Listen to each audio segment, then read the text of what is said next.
오늘은 시편 139편입니다. 제가 시작과 마지막을 봉독하겠습니다. 여호와여, 주께서 나를 살펴보셨으므로 나를 아시나이다. 하나님이여, 나를 살피사 내 마음을 아시며 나를 시험하사 내 뜻을 아옵소서. 내게 무슨 악한 행위가 있나 보시고 나를 영원한 길로 인도하소서. 아멘. 시편 139편을 나눌 수 있는 성도, 나눌 수 있는 교회가 있다고 하는 것은 정말 영광이고 기쁨입니다. 시편 139편에서 몇 절을 뽑아서 설교를 할 수 있겠지만은 139편 전체를 나눈다고 하는 것은 쉽지 않습니다. 굉장한 도전이고 어려운 말씀이고, 그래도 이렇게 함께 기쁨으로 나눌 수 있는 이 회중이 있다는 것이 저에게는 얼마나 영광인지 모르겠습니다. 하나님의 은혜의 허락하심입니다. 자, 시편 139편은 존재 고백입니다. 존재. 1절에서 18절까지가 큰 단락인데요. 그 큰 단락의 중요한 것은 하나님과 내가 하나인 그 복을 내가 감사합니다, 찬양합니다, 그런 것이에요. 1절에서 6절까지는 여호와 주께서 나를 살피셨으므로 나를 아십니다. 야다라는 말이 3번 나오고, 또 알다는 말에 다른 표현이 3번 나오고 그렇습니다. 그러니까 하나님이 나를 온전하게 아세요. 내 행위와 생각과 삶과 말을 다 알아요. 내 존재 자체가 주의 품 안에 있어요. 나는 나를 모르는 부분이 있는데 거기까지 주님은 아십니다. 7절에서 12절까지는 분리될 수 없습니다. 내가 하나님을 떠날 수도 없고 피할 수도 없고, 하늘에 있어도 소홀에 내려가도 바다 끝에 있어도 주의 인도하심과 오른손에 붙드심이 나와 함께 하시며, 흑암과 밤이 나를 덮어도 흑암 때문에, 밤의 어둠 때문에 나를 보지 못하시는 여호와가 아니십니다. 13절에서 16절까지는 내 존재를 여호와께서 지으셨습니다. 내 시작, 주의 지으심과 만드심, 그것이 내가 그것을 감사하는데 그것은 기묘하고 기이하기 때문에, 이 하나님의 형상으로 지어진 이 내 존재의 은밀하고 깊은 신비를 이 세상에 아는 것이 없는데 여호와는 아십니다. 그러므로 나를 온전히 피어나게 하실 수 있는 것도, 그러므로 하나님 창조하신 내가 하나님의 창조의 뜻을 따라 완성되는 것도 하나님에게서 떨어져서는 있을 수가 없는 일입니다. 내 형질이 생기기 전에 나를 보셨고 내 일생이 있기 전에 여호와께서는 다 아십니다. 그 사랑이 무한합니다. 이게 17절 18절이죠. 나를 위한 주의 생각 어찌 그리 많고 어찌 그리 복된지요, 모래보다도 많습니다. 그래서 13절을 받아서 나를 지으신가 그 만드심을 내가 일생을 다 마치고 깨어날 때에도 주는 여전히 나와 함께 하십니다.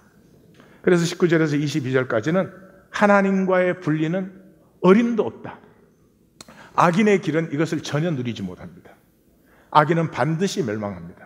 그래서 악인은 나에게서 멀어져라, 내 가까이도 오지 말아라. 이 주의 원수들은 주의 이름을 헛되게 만들어요. 악하고 거짓으로.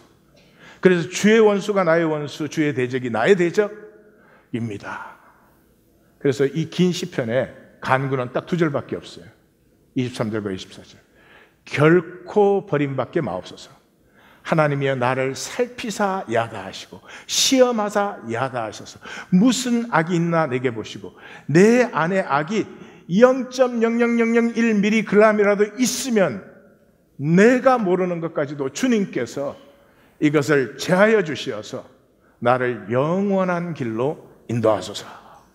이 영원은 올람이라고 하는 히브리어예요. 올람. 시편 용어입니다. 이게 한 440번 나오는데요. 그 중에서 144번이 시편에서 나오는데, 그 중에 41번이 5권에서 나오니까 거의 5권의 용어, 영원.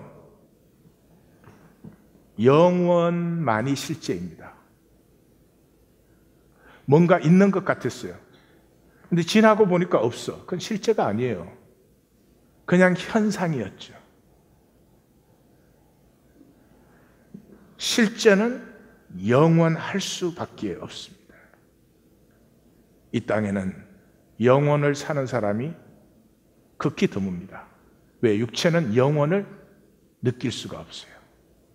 머리의 개념으로 이해하는데 그것도 안개 같은 이해예요. 영원 그럼 들어오는 게 없어요. 영원을 사는 사람은 영원하면 생명의 모든 것이 들어오죠. 이 시편을 한마디로 요약하면 현상적인 묘사는 전혀 없죠. 뭐 지금 힘들다든지 아프다든지 좋다든지 싫다든지 완전히 존재적인 진실이에요. 우리의 삶이 불탈 것에 다 불타버리고 그리고 보석같이 남은 이 멸망 속에서도 살아남을 그 다이아몬드, 그 존재의 진실만이 탁 영롱하게 빛나는 그런 시편이에요. 하나님께서 완전히 아십니다. 완전히 하나님과 나는 하나입니다. 하나님께서 지으셨으며 그 사랑이 완전하십니다. 그래서 하나님과 하나됨, 이 연대, 온전한 연대, 그러므로 나를 살피사 이것에서 0.001mm라도 떨어지는 일이 없게 하옵소서. 참 보석같이 영롱한 시편이죠. 자, 이 존재의 진실을 우리가 중심의 진실이다. 이게 다윗이 부른 말인데 중심의 진실입니다. 육체로 사는 우리 안에 99%가 거짓인 우리 안에 폐할 수 없는 하나님이 심어 놓으신 겨자씨보다 작은 하나님의 형상, 하나님의 생명, 그 생명 실제입니다. 이것이 피어날 때 영원히 피어나고 이것이 피어나면 내 상황과 조건의 모든 것이 여호와 이레로 변합니다. 이것이 피어나기 전까지는 상황이 다 왼수요. 아내가 남편을 보니까 저런 왼수가 없어. 남편이 아내를 봐도 그래. 성도가 목회자를 봐도 저 왼수 언제나 짧게 하려나. 싫든 좋든 그런 거예요. 생명 실제가 피어나면서부터 모든 것이 안타깝고 긍휼과 자비의 대상이고 저 아픔을 조금이라도 더 품어주고 싶고 축복해주고 싶고 그 아픔을 내가 느껴서라도 너의 아픔이 위로받을 수 있다면 그 아픔을 내 가슴에 품기 시작하는 하나님의 생명, 하나님의 품성, 하나님의 형상이 열려야 돼요. 근데 그게 어렵죠. 왜? 에고의 딱딱한 껍질 속에 40년수만큼 두껍습니다. 그래서 나이가 들수록 회개가 어렵습니다. 돌이키기 어렵습니다. 껍질이 점점 두꺼워져 가니까요. 이 하나님의 형상이 열리면서 이 중심의 진실이 열리면서 실제가 누려지기 시작해요. 이 중심의 진실로 관계한 것은 모두가 실제입니다. 나머지는 나중에 보시면 알지만 허상이에요. 자식을 사랑할 때는 중심의 진실로 사랑하죠. 그래서 잘못할 때도 있고 부족할 때도 있지만 그 중심의 사랑은 어떻게 할 수가 없어요. 자식이 실제죠. 그래서 다윗의 춤이 피어나는 거죠. 시온의 언약궤가 들어오는데 그 말은 시온의 왕권이 영원해지는 것인데 이 영원, 올람 이걸 볼 수 있는 사람이 없어요. 다윗 하나가 유일하게 봅니다. 그 다윗에게서 왕이라는 껍질이 훌러덩 벗겨지고 덩실덩실 춤이 피어나기 시작합니다. 실제를 만나는 거 항상 기쁘고 춤추는 것만 아니에요. 베드로의 통곡도 자기 실제를 만났죠. 나는 결단코 주를 떠나지 않습니다. 모든 사람이 주를 배반해도 나는 주를 배반하지 않습니다. 사실은 자기 그런 줄 알았죠. 그랬는데 자기 실제가 탁 나타나고 보니까 3번 부인하고 저주하고 맹세하고, 실제를 만났을 때 통곡이 터지기도 합니다. 춤이 피어나도 좋습니다. 통곡이 터져도 좋습니다. 그러나 실제는 만나셔야 됩니다. 사람들 앞에 마스크 쓰고 쓱 하는 제스처, 필요한 일이지만 평생 하기에는 저주입니다. 그것으로만 살기는 하나님이 뭐라고 안 해도 저주입니다. 제일 불쌍한 게 그거 아니에요? 내 진실을 한 번도 나누어 보지 못한 것. 그 중심의 진실로 피어나는 삶을 영과 진리의 예배다. 종교의식 아닙니다. 예수님이 종교를 폐하신 분이니까 종교의식이 아니죠. 영과 진리의 예배라는 것은 무아의 생명누림, 에고가 쓰러진 자리에 생명이 펼쳐지는 거죠. 평생을 예배드리는데 자기 중심의 진실이 예배드려 본 적이 있습니까? 총교 안에서 어렵습니다. 얼마나 많은 찬양을 할까요, 평생에? 얼마나 많은 기도를 할까요? 시를 읽습니다. 문학 작품을 읽습니다. 근데 못 만나요. 머리로 이해를 하는 거지. 영과 진리의 예배라는 것은 그러므로 우주 전체에 충만한 하나님의 임재, 하나님의 생명 본질을 내 가슴이 만나는 것이죠. 머리로 이해하는 것이 아닙니다. 실제를 만나면 에너지가 증강되기 시작합니다. 머리로 사는 사람은 참 피곤합니다. 그놈의 머리, 그 계산, 참 우리를 초라하게 만들죠. 그러므로 생명의 절대 필요는 중심의 진실이 피어나는 것이죠. 이것 한 가지면 됩니다.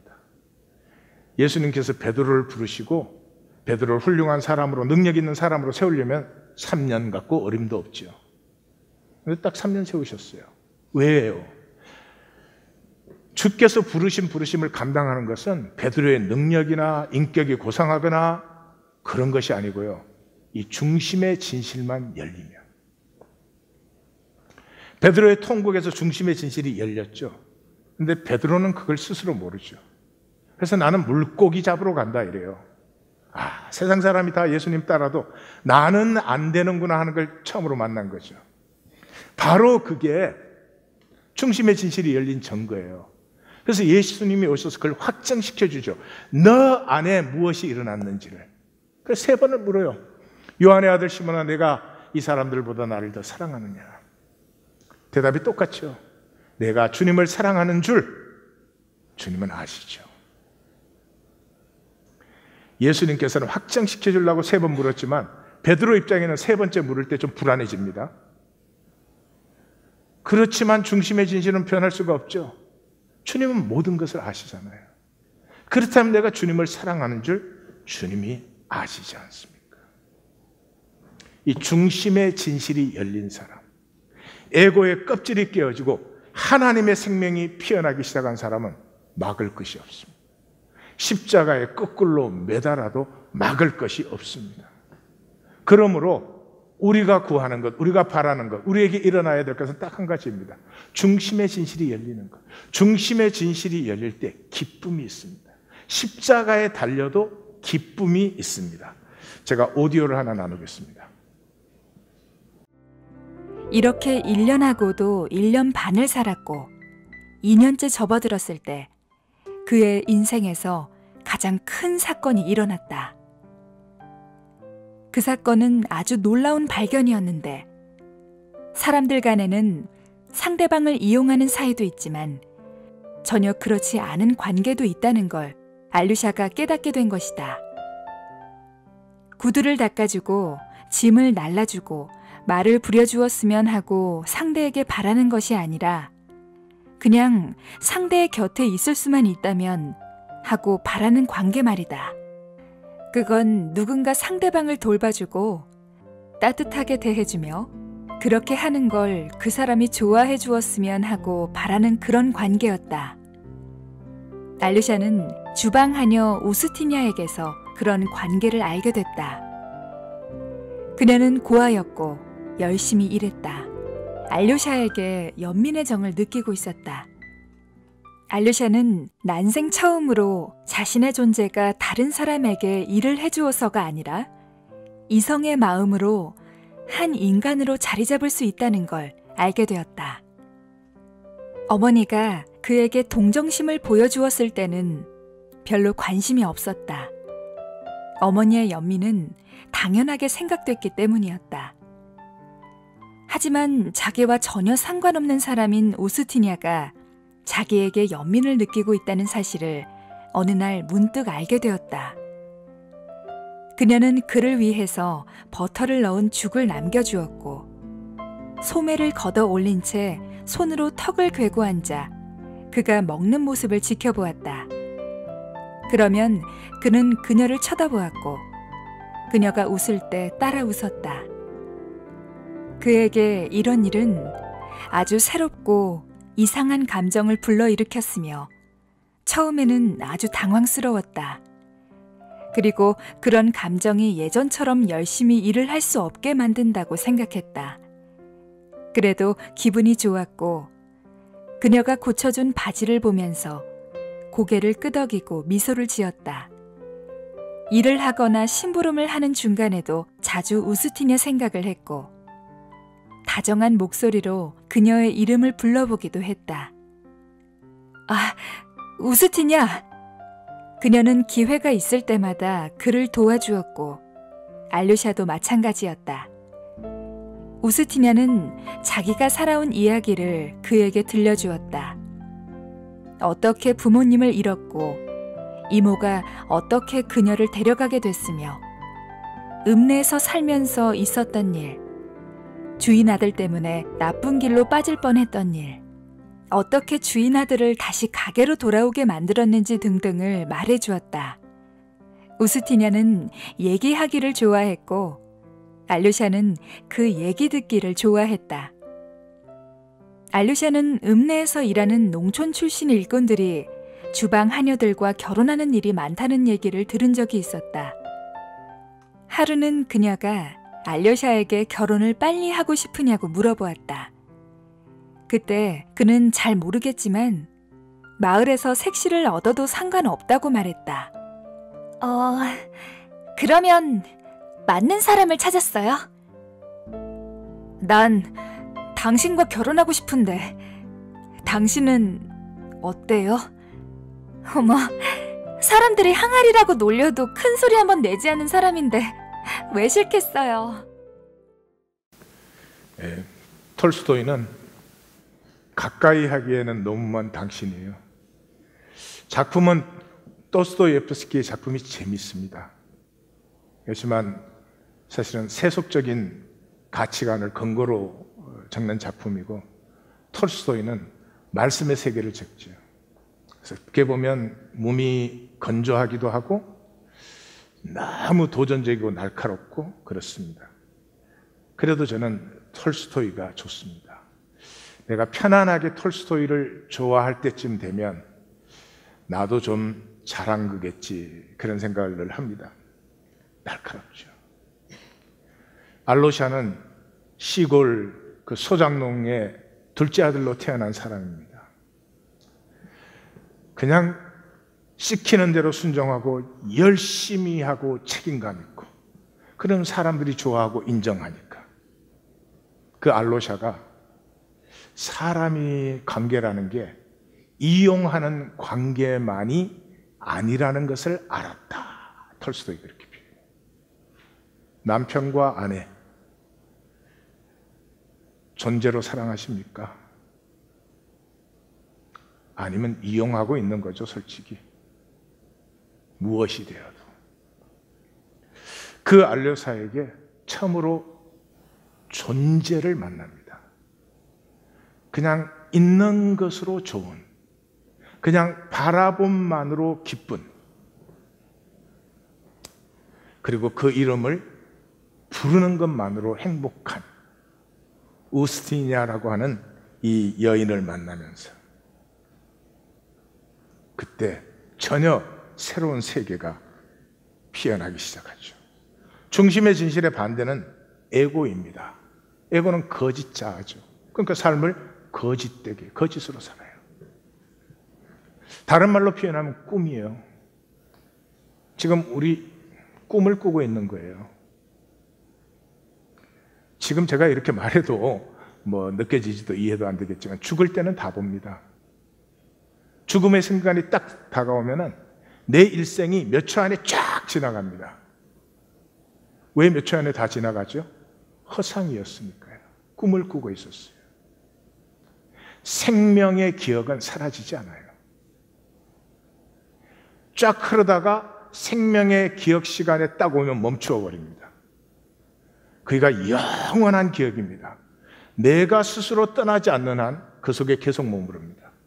그걸 떠나면 또 이렇게 뭐 우리는 그 지나가는 것들 안 살 수가 없죠. 쫙 지나가다가 딱 멈춥니다. 이 영원한 기억이 없는 생명은 영원히 허무입니다. 사람에게서 제일 고통스러운 것이 허무입니다. 아픈 거 참을 수 있어요. 허무는 못 참습니다. 마귀는 우리를 생각의 허상에 사로잡히게 만들죠. 인데 내가 뭐예요? 생존 세계에서 진화된 거 아니에요. 뭐가 진화됐어요? 두려움 때문에. 두려운 줄 모르는 종은 다 멸망했죠. 두려움을 갖고 있는 것이 마지막까지 살아남은 거죠. 이 진화의 최고봉이 인간이죠. 그러니까 인간의 두려움은 뭐 상대할 게 없어요. 아니면 뭐 토끼, 사슴보다 우리가 더 두려워해요. 왜 그런지는 알 수 없지만 두려움에 사로잡혀 버리면 아무것도 진정으로 누리지를 못해요. 결혼 생활을 몇십 년을 했어요. 누린 게 없죠. 직장에서 일을 했어요. 누린 게 없죠. 취미 생활이 있었고 친구가 있었지만 진정으로 누린 게 없죠. 실제를 상실해버린 것입니다. 중심의 진실로 살면 중심의 진실로 만나는 것은 모든 것이 실제입니다. 그러므로 영원한 기억이 만들어지지만 이 중심의 진실 없이 에고로 만난 것은 사실은 굉장히 열심히 살았습니다. 에고의 특징이 나름 최선을 다해서. 옆에 한번 물어보세요. 나름 최선하슈? 네. 에고로 사는 삶의 의미 못 말리죠. 나름 최선을 하니까. 그러나 실제는 한 번도 만난 적이 없죠. 자기 자신조차 안 만나죠. 어떻게 안 만나요? 무감각하게 만들어버리죠. 무감각하게. 무감각해진 사람은 사랑스러움이 없어요. 아이는 사랑스럽지 않아요. 아이는 그런 기제가 없으니까.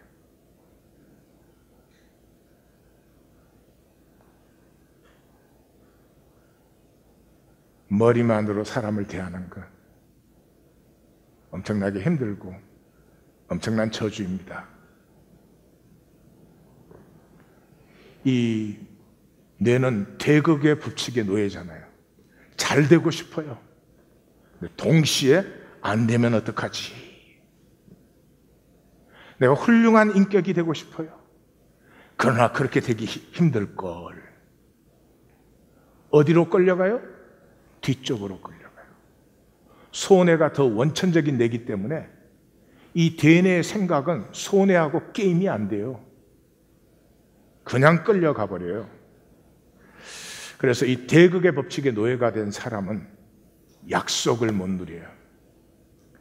하나님이 절대로 실제가 되지 않습니다. 성경적인 기도를 다시 한번 제가 말씀드립니다. 성경의 모든 기도의 구절들은 원하는 대로 구해. 그러면 받는 거 아니야? 그런 거죠, 뭐. 왜 그렇습니까? 존재의 강구기 때문에. 존재의 강구라는 것은 일치된 중심의 진실이죠. 아버지와 자식 사이는 뭐 이렇고 저렇고 이전에 아버지가 가장 원하는 건 자식이 기뻐하는 걸 보고 싶습니다. 또 자식도 아버지 향해서 간구할 때 뭐 그 아버지니까 구하는 거지 뭐 내가 의가 있냐 뭐 이런 거 아니잖아요. 일치된 중심이 있죠. 그렇기 때문에 성경의 모든 그 기도의 기절들은 이상할 정도입니다. 우리가 액으로 생각한다면 예수님이 산상수훈의 결론에서 그러잖아요. 구하라 주실 거 아니냐, 찾아라 찾을 거 아니니, 두드리면 열리지. 예수님 답지 않아요. 반복을 다시 하십니다. 구하는 이마다 받을 것이요 찾는 이가 찾을 것이요 두드리는 이에게 열릴 것이다. 에고에게는 이게 절대로 안 믿어지죠. 그리고 복음서의 제일 끝에 가서 뭐라고 합니까? 기도할 때 무엇이든지 믿고 구하는 건 다 받는 거 아니니? 믿고라는 말이 들어간 건 무엇입니까? 서로 중심이 통하는 거죠. 통하는 거. 요한일서에서는 그를 향하여 우리가 가진 바 담대한 것이 이것이니 그의 뜻대로 무엇을 구하시면, 요한일서는 복음서보다 좀 늦게 써지지 않았습니까? 그의 뜻대로가 들어간 것을 보면 이미 이 사도 공동체가 종교화되고 있는 걸 느낄 수 있죠. 그렇지만 다시 한번 확정하죠. 무엇이든지 구하는 것은 들으셨고 들으셨다면 우리가 얻는 거지. 이 얼마나 자연스럽고 순박하고 단순합니까?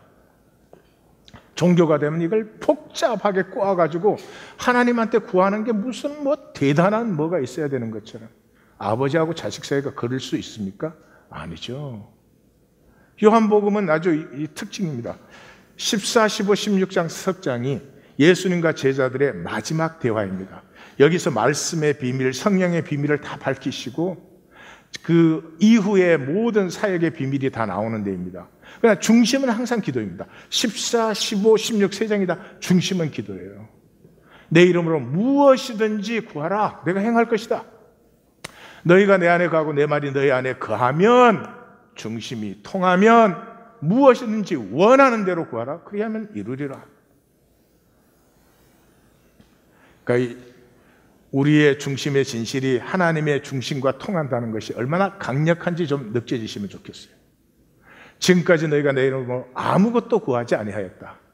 구하라. 그리하면 받으리니 기쁨이 충만하리라. 그뿐이겠어요? 구약에 똑같습니다. 이사야 선지자는 부르기 전에 내가 응답하겠고 말을 마치기 전에 내가 듣는다. 욥기에서는 너는 기도하고 그는 들으실 것이며 너는 약속을 지키게 될 거야. 왜 약속을 지킬 능력이 생겼어요? 그가 나의 기도를 들으셨으니까. 내가 부를 때 나 여호와가 응답하겠고 내가 부르짖을 때 내가 여기 있다 하리라.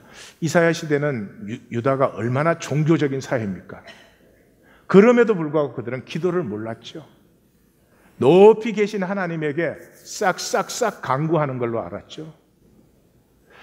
아버지와 통하는 자녀가, 다시 말하면 중심의 진실이 있는 자가 그냥 필요한 걸 아버지에게 구하는, 그 사람은 욕심 안 부려요. 헛된 망상, 공상 이런 거 하지 않아요. 예. 다음 주에 볼 우리 시편 145편에서는 여호와께서 자기에게 간구하는 모든 자, 곧 진실하게 간구하는, 불행입니다 이거. 하나님을 믿는다고 하는 하나님의 백성에게 진실하게가 들어간 건 불행입니다. 그만큼 종교는 우리를 가짜로 만드는 걸 볼 수 있죠. 자기를 경외하는 자의 소원을 이루시며 그들의 부르짖음을 들어서 구원하신다. 예수님께서 얼마나 안타까우시면 이렇게 말씀하시겠어요. 너희가 악해도 좋은 것으로 자식에게 주지 않니? 하물며 하늘에 계신 아버지가 구하는 자에게 좋은 것을 안 주시겠니? 그런데도 이 기독교라는 종교에 사로잡혀서 우리는 그걸 받지를 못해요. 구할 줄도 몰라요. 누릴 줄도 몰라요. 방법이 아닙니다. 노하우가 아닙니다. 중심의 진실입니다. 제 메시지를 하나 나누겠습니다. 운명의 상태는 바꿀 수도 없고 바꿀 필요도 없어. 운명을 용납하고 친구가 되라. 운명의 흐름을 따라 살되 뭐를 세우라? 자, 이걸 좀 잘 기억하십시오. 목적을 세우십시오. 선명하게 세우십시오. 목적이 쓴 사람은 다른 사람을 고치려고 안 해요. 이게 뭐 종교인들은 지가 옳아가지고 그냥 다 고치려고 그래. 다 고치려고 그래. 뭘 다 고쳐? 지를 고치면 되지. 나를 고친다는 말은 목적을 선명히 하는 거예요. 아무것도 고치지 않아도 돼요. 내 과거 고치지 않아도 돼요. 목적이 선명하면 그때서부터 내 주변의 모든 조건과 상황이 여호와 이레가 되어서 나를 따르기 시작합니다. 이거 좀 아셨으면 좋겠어요. 그리고 그 목적은 단 하나예요. 하나님과 하나가 되는 거예요. 시편 139편이에요. 원래 하나였잖아요. 그 하나됨을 사모하는 게 당연한 것이지요. 그 하나됨을 사모하는 중심의 진실이 나를 피어나게 하고 내 안에 영광의 빛을 일깨운다. 자, 그러면 중심의 진실을 어떻게 사느냐? 중심의 진실을 산다는 게 복을 누리는 거예요. 모든 것을 실제로 만나니까. 중심의 진실을 사는 것은 사람에게 보이려고, 예수님이 사람에게 보이려고 사는 게 아니죠. 제일 불쌍한 사람이에요. 사람에게 보이려고 충성을 다했지만 사람은 자기 문제에 바빠요. 결국은 절망에 빠져요. 성경의 특징이 뭐예요? 하나님이 사람을 창조하시고 제일 먼저 하신 것이 하나님이 그들에게 복을 주시며죠. 복을 주시며. 그러니까 인간의 제일 첫 번째 의무, first duty는 복된 것입니다. 행복한 것입니다. 행복한 사람은 악을 생각하지 않아요. 행복한 사람은 용서하고 싶고, 행복한 사람은 다른 사람이 아프면 품어주고 싶고 그래요. 뭘 잘나려고 하지 마세요. 잘 믿으려고 하지 마세요. 그런 엉터리 하지 마세요. 하나님은 우리를 창조하시되 자기의 형상으로 창조하고 복을 주셨습니다. 누리십시다. 누리십시다. 자, 종교생활 끝나고 누리십시다. 예. 이 종교인들은 그 절대로 안 된다는 거지. 자, 그것을 위해서 두 가지죠. 뇌 허상에서 깨어나라. 이 뇌, 생존의 대가인 뇌는 이 주어진 현실을 절대화해요. 이 지나가는 허상, 딱 생명 끝나는 순간에 몇 초 안에 다 지나가고 없어질 이 일루전을 자기 생각 안에서 실제로 착각해요. 삶이 메마르고 가난할 수밖에 없죠. 저 말을 우리의 현재 삶에 적용을 시키면 돈이 실제 아닙니다. 돈이 필요하고 우리의 삶에 돈이 때때로 중요하기도 하지만 돈은 실제가 아닙니다. 돈이 실제시면 첫째로 모든 걸 상실해요. 모든 걸 상실해요. 아내가 있지만 아내가 안 보여요. 아내를 통한 돈이 보이는 거죠. 모든 게 다 상실됩니다. 두 번째, 기가 죽어요. 돈은 사람의 기를 억눌러요. 많이 가지고도 억눌려요. 그래서 쓸데없는 짓을 많이 해요. 없으면 없는 대로, 있으면 있는 대로. 옆에 물어봐요. 기 죽었냐? 대답을 해주세요. 니한테는 안 죽어.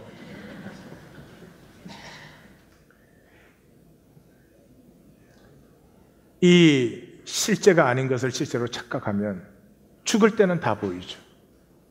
죽을 때는 다 보이죠. 왜 그것을 위해서 살았을까? 왜 용서하지 않았을까? 왜 사랑하지 않았을까? 로마서 7장이 탁 부딪혀죠.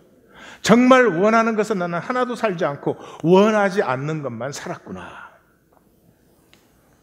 실제는 본질적으로 풍성해요. 실제는 풍성해요. 우리는 이 말씀을 못 만나니까, 약속을 못 누리니까 성경의 기절들은 그게 성경이니까 그런 줄 알아요. 성읍에서도 복을 받고 덜에서도 복을 받고 너희 자녀도 복되고 너희의 가축의 소산도 복되고 광주리도 복되고 떡반죽 그릇도 복되고. 옆에 말하세요. 우리 집에는 광주리 없대요. 쌓을 것이 없도록 넘치도록 내가 주지 아니하나보라. 30배, 60배, 100배 후히 되어 누르고 흔들어 넘치게 하리라. 실제가 되시기를 바랍니다. 실제가 되시기를 바랍니다. 남편이십니까? 복되십시오. 그러면 아내가 복되어집니다.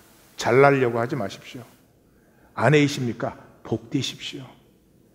그냥 불행에 찌들어 가지고 참 안타까워요. 우리는 우리 멋대로 성경을 이해해 가지고 일용할 양식을 주옵시고 이러니까 굉장히 가난하게 살아라 그런 얘기인 줄 알아요. 여러분, 우리나라 100년 전에 새끼 먹을 것 걱정 안 하는 사람 각 마을에 몇 명 안 돼요. 그들을 갑부라고 합니다. 하물며 2000년 전 갈릴리에서 먹고 사는 것에 걱정 없는 사람, 굉장히 부유한 것입니다. 이 성경을 못 만나니까 우리 시대 멘탈리티로 성경을 일용할 양식 그러니까 무슨 굶어 죽지나 말아라 이렇게 받아들여요. 하나님 그렇지 않아요. 우리뿐만이 아니에요. 만유가 복되기를 원하세요. 내 허산에서 깨어나셔야 돼요. 두 번째, 다스리십시오. 다스리란 말은 내가 의미 부여의 주체예요. 사건 자체가 의미라면 십자가는 저주죠. 십자가는 멸망이지. 그런데 그 십자가가 어떻게 되었습니까? 영광 중에 영광이 되었죠. 왜? 우리가 의미를 부여했죠. 무슨 의미를? 그 십자가에서 내 모든 죄가 사함을 받았고 하나님과 단절되었던 내가 하나로 회복되어지고 하나님의 약속과 유업의 영광을 누리게 되었고, 의미 부여는 나예요. 내가 지금 좀 돈이 없어. 다른 사람이 넌 돈이 없으니까 가난하고 불쌍한 거야. 그렇게 하시면 그 의미를 따라가지 마시고, 내가 앞으로 돈이 많기 위해서 지금 잠깐 비웠지. 35년째 이렇게. Why not? 그 정도의 용기가 있으면 35년 안 걸려요. 하나님의 생명을 가진 사람이 조금 그 주체성을 가지고 바깥에 조건이 얼마나 잘 만들어 놨느냐, 그놈은 금딱지 몇 개 붙였느냐, 좀 이런 것보다도 하나님의 생명이 내 안에 있으면 이 생명의 아름다움, 이 생명의 신비함을 나는 한번 피워보겠다. 그런 솔직히 믿음이 없으면 깡이라도 좀 있어야 되는 것 같아요. 옆에 지난주엔 깡 안 된다 그랬는데. 자, 그러면 어떻게 그 실제를 여는가? 내 안에 이 거짓과 허상에 물들어서 그걸로 말하고 생각하던 내가 실제를 어떻게 여는지 워크숍을 하나 해드리겠습니다. 제일 첫 번째, 다가오는 현실을 내가 결정합니다. 하나님 나를 창조하시고 다스림의 권세를 주시고 패하신 적이 없죠? 패하신 적이 없어요? 내가 패했을지 하나님은 패하신 적이 없어요. 그러면 다가오는 현실을 내가 결정하면 돼요. 어떻게? 바라보며 기도를 하십시오. 저녁이 되시면 내일 하루를 위해서 기도하십시오. 존재의 바라봄을 가지고, 존재의 바라봄을 가지고. 언어 이전에 실제가 있었어요. 언어로 하는 기도 중언부언이에요. 실제를 가지고 기도하세요. 그 실제를 바라보는 것을 선지적 상상력이다 그렇게 불러요. 상상은 공상이나 망상이 아닙니다. 언어를 넘은 실제, 본질을 바라보는 것이죠. 그래서 내일 아침에 딱 일어나면, 내가 아침에 일어나면 몸이 뿌듯하고 짜증부터 났다. 내일 아침엔 딱 눈을 뜨는 순간에 내가 하나님께 감사드려요. 하나님, 오늘 하루를 주신 하나님의 이름을 찬양합니다. 하나님의 복된 것으로 마음껏 채우시옵소서. 복이 내게서 흘러나가게 하옵소서. 일어나서 그거 하는데 몇 초 걸립니까? 이렇게 축복하시고, 그 다음에 회사를 나가면 꼴 보기 싫은, 회사에도 설교를 길게 하는 분이 있나 봐. 꼴 보기 싫은 사람을 만나면 내가 먼저 축복하리라. 내가 먼저 인사하리라. 오늘은 나의 넓은 품을 보여주고야 말겠노라. 이렇게. 일을 하는데도 어려운 것들 있잖아요. 오늘은 어렵다고 생각하지 않고 내가 한번 부딪혀 보겠다. 내가 얼마까지 할 수 있는지 결과에서 이렇게 기도를 해 나가시는 거예요. 내일 있을 일을 그 하나님 안에는 이미 있는 실제를 내가 바라봄으로 선포하고 클레임 하시라고요. 그래서 믿음이 뭐라고요? 바라는 것의 실상이라고 그랬잖아요. 언어의 세계, 인간 에고의 게임에 기죽지 말라고요. 그것을 넘어서 그 실제 본질 세계를 나는 직접 만나며 선포하십시오. 두 번째, 내 존재의 실제를 선포하십시오. 현재 나는 완전해요. 예, 완전합니다. 과거에 내가 고등학교 때 공부 잘할 걸. 아니, 그거 다 하나님이 허용하신 거예요. 하나님의 섭리 안에 있었던 일이에요. 어떻게 살아왔던 현재는 지금으로부터 주님 앞에 설 때까지 모든 것이 합력하여 선을 이루게 하시는 하나님의 출발점에 내가 있어요. 썩으면 현재를 후회해요. 현재를 탓해요. 좋은 교회를 갈 걸. 무엇보다 선악과. 이거 내가 이 얄팍한 자존심 지키는 유일한 일이 옳냐 틀리냐 이거 따져갖고 지키는 거 아니에요. 심지어 부부 사이에까지도. 오늘부로 부부 사이에 누가 되었든지 잘못된 것 말하고 지적하지 마십시오. 그럼 뭐 하는 짓이요? 네? 잘못된 건 본인이 더 잘 알아. 내가 생각하는 것만 해도 아파.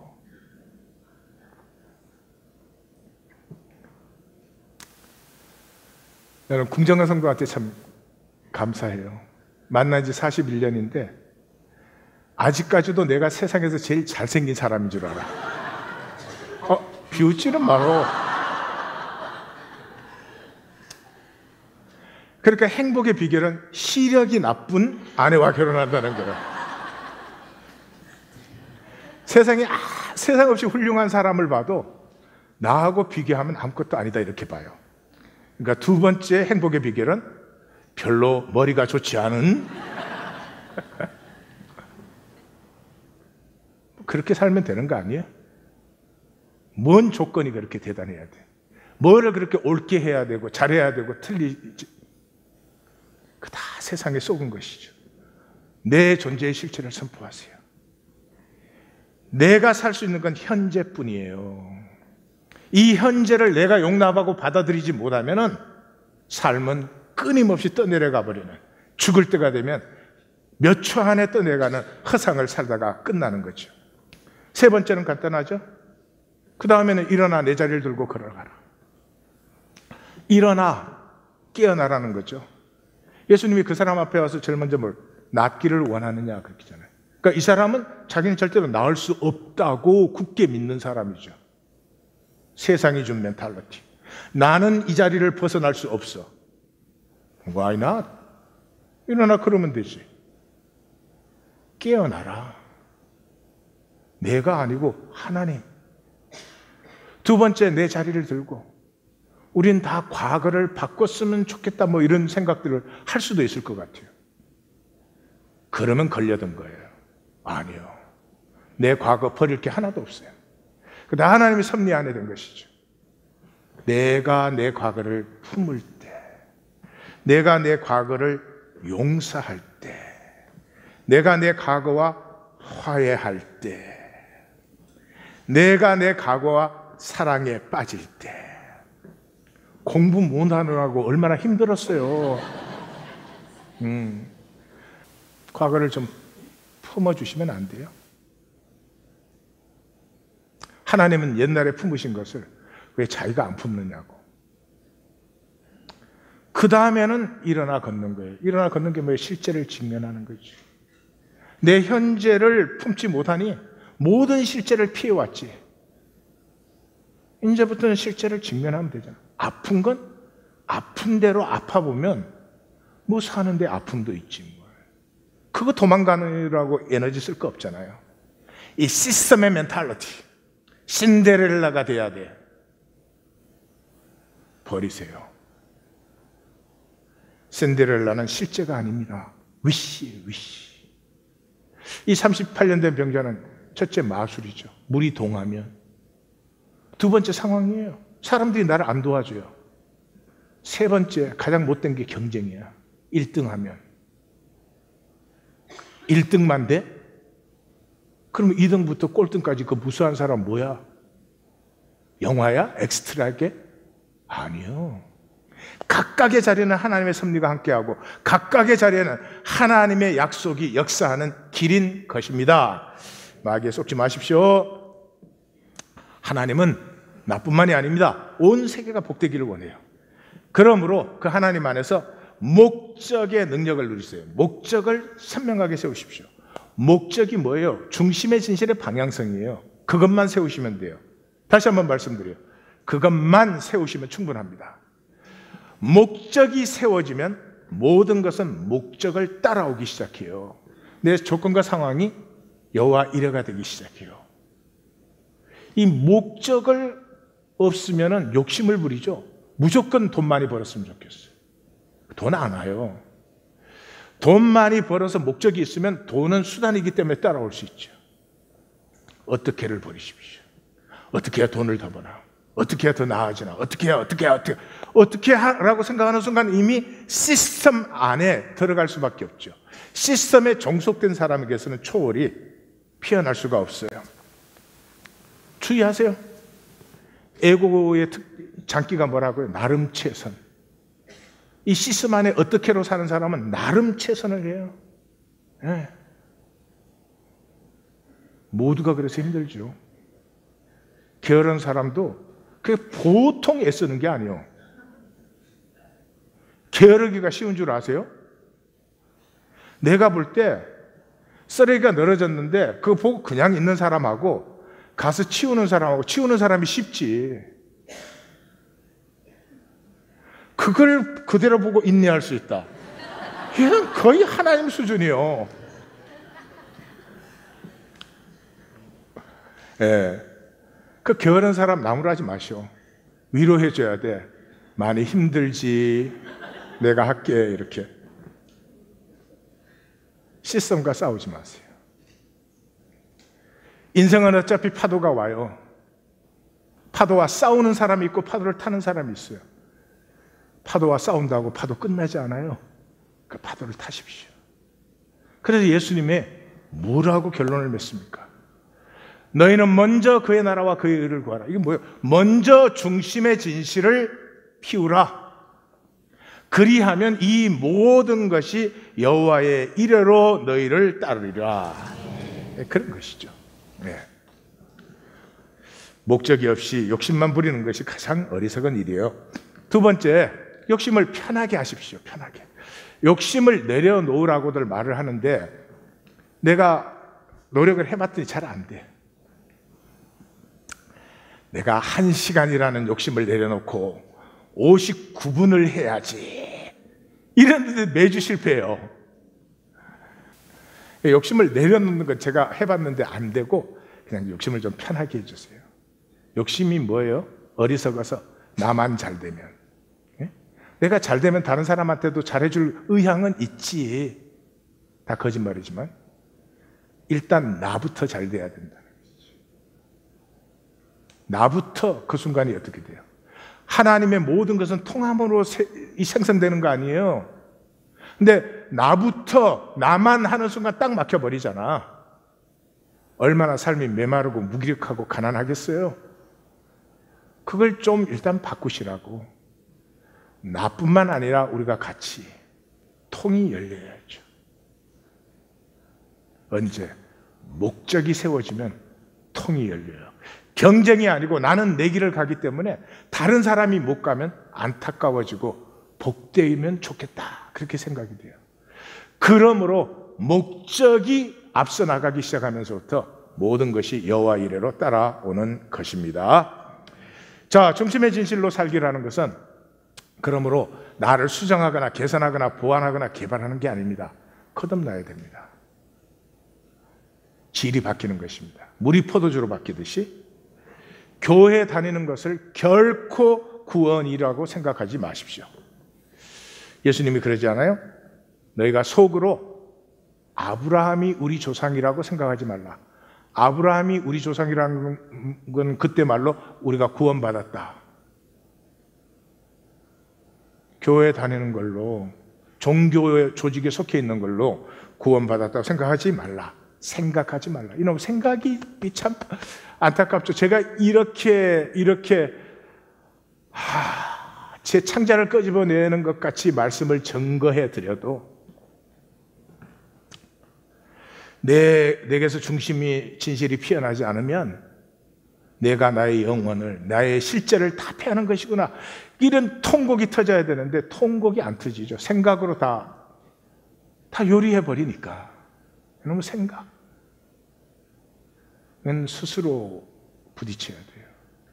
하나님이 능히 이 돌들로도 하나님의 구원이 종교인 만드는 것이면 그 종교생활을 하는 게 돌들로도 만드는 것 아니냐. 어찌 그것을 하나님의 자녀라고 부르겠느냐 이런 거죠.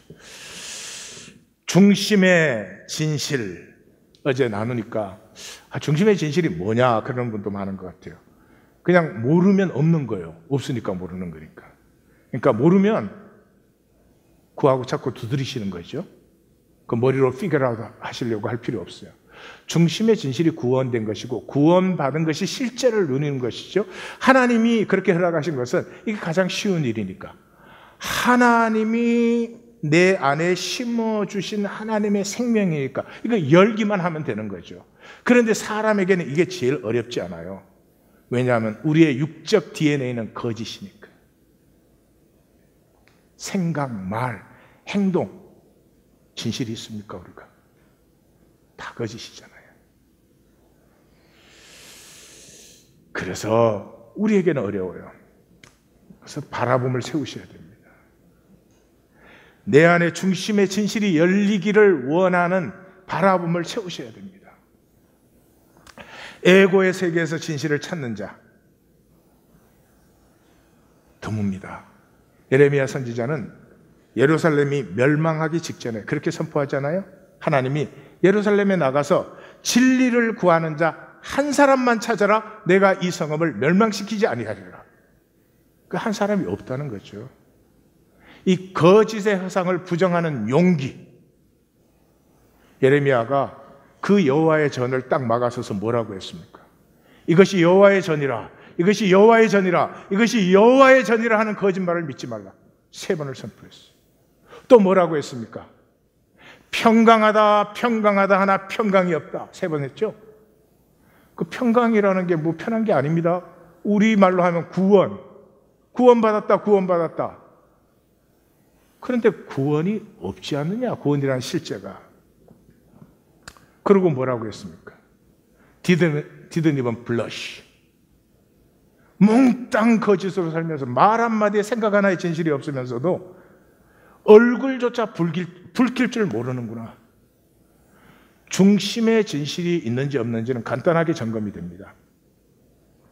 중심의 진실이 있는 사람은 잎새에 있는 바람에도 괴로워합니다. 이 중심의 진실이 없으면 이래요. 내가 뭐 도둑질 안 하고 강도질 안 했으면 내가 뭐 죄진 게 있냐 이래요. 미워하고 거짓하고 판단 정죄하고 이거 뭐 어마어마한 죄입니다. 아니에요. 그것까지 안 가요. 내가 다른 사람에게 잘해주고 좋게 해줬는데 사실은 그렇게 해주는 뒤에 내 계산이 있었어. 그게 부끄러워집니다. 그게 괴롭습니다. 왜 나는 이럴까? 왜 진실이 없을까? 이게 중심의 진실이 피어나는 사람이죠. 중심의 진실은 사랑의 특징이에요. 자식은 중심의 진실로 사랑하기 때문에 다 해주고도 더 해주지 못하는 안타까움이 있잖아요. 그게 실제를 만날 때의 모습입니다. 자식이 아니고 타인을 만나도 그 사람의 그 존재 실제를 만날 때 절대로 판단할 수 없습니다. 미워할 수 없습니다. 그래서 모든 사람이 죄는 안 돼 그래도 그 엄마는 제가 목사를 잘못 만나서 이러잖아요. 엄마는 그 모든 실제를 아니까. 이 중심의 진실을 회복하는 것은 우리 하나인 교회만의 문제가 아니라 이 시대의 싸움입니다. 이 기독교 시대의 싸움입니다. 기독교가 이 중심의 진실 없이 절대로 새로워지지 않습니다. 하나님 하지만 하나님의 약속과 그 실제를 누릴 수가 없습니다. 우리 하나인 교회가 한번 같이 담당하면 안 되겠습니까? 우리 하나님 교회가 이 시대에 하나님의 가슴을 받아서 중심의 진실을 내려 온 세계에 다시 한번 잃어버린 유업을, 생명길을 선포하는 교회가 되기를 원합니다. 우리 함께 되십시다. 기도하십시다.